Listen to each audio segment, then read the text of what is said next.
Welcome back to the Raja Mangala Stadium here in Bangkok, where the AFC Under-23 Championship is underway. The home team, Thailand, opened their campaign against Bahrain tonight, and they are leading at halftime, Roshan, 1-0. It is Reman Roshan to introduce you to us once again, and deservedly so, Supanat Muenta with opening goal in the 11th minute. Talk us through that, Rosh. Yeah, look, a deserved goal for Thailand. They've been in control of, well, aside from the first 30 seconds where Bahrain had a really quick opportunity, but for the first 20-25 minutes or so, and for most of the first half, they've controlled Bahrain really well. Yep. And their fluidity in those forward areas has been really impressive, especially when you look at Supachai playing that role of that target man really well, but nice and mobile, willing to drop into certain areas, creating space for Supachok, who's almost in that sort of free role, playing as that number 10 on his back, of course, as well.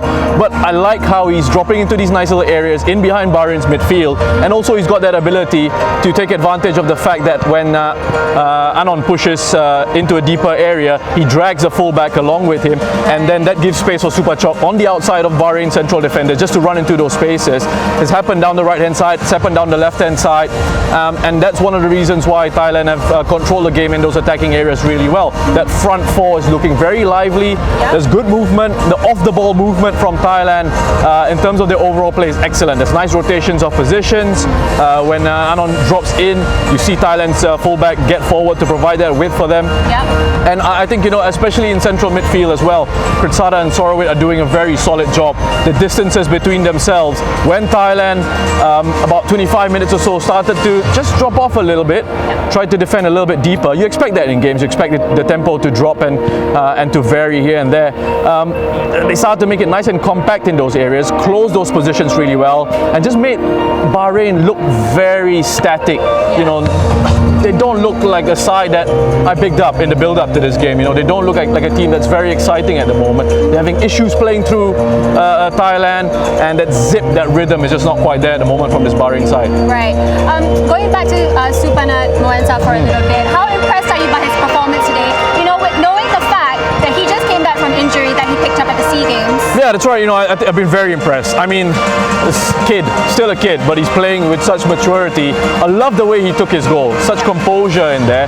Very energetic, quick, and I always say this about younger players when I look at them. It's about that mentality and that belief in your ability to change the game for your side, even though you're a young player. As experienced as some of these other guys here, but believing in yourself and knowing that, yeah, I can make an impact here, and he certainly has for Thailand. Again, I have to go back to that system, that structure of that front four. They're working really well together, the three S's of front, Supachok, Supachai, and Supanat, plus the A on the right hand side. There's good interchange of positions. There's a nice little understanding in there, and I quite like, again, what Supachai is doing. I think he's working a lot off the ball to create spaces for his teammates, and when he's had to hold it up, he's doing a good job of holding it up as well. So reminds me a little bit of Firmino in the way that he's going about that number 9 role for Thailand at the moment. Okay, so Bahrain, the first 40 minutes, 0 shots, but then of course they picked up the tempo towards the end of the first half, and they might continue to do so in the second half. How do you think Thailand can sort of defend and maintain that lead to the full 90 minutes? Look, I think you expect a reaction from Bahrain. They need to show that. I think Al Hardan hasn't gotten on the ball and created enough. They're finding it very difficult to get Marhoun on the ball as well in dangerous areas. They've not gotten themselves into good positions to cause Thailand any sort of danger. And the way we see Thailand towards the end of that first half defend their spaces really well, I expect them to do more of the same. They're in a position now where they can wait for those opportunities for Bahrain to start to open up, create those little bit of spaces, and then try and hurt them in those counter-attacking situations. Awesome. Thanks for that, Roshan.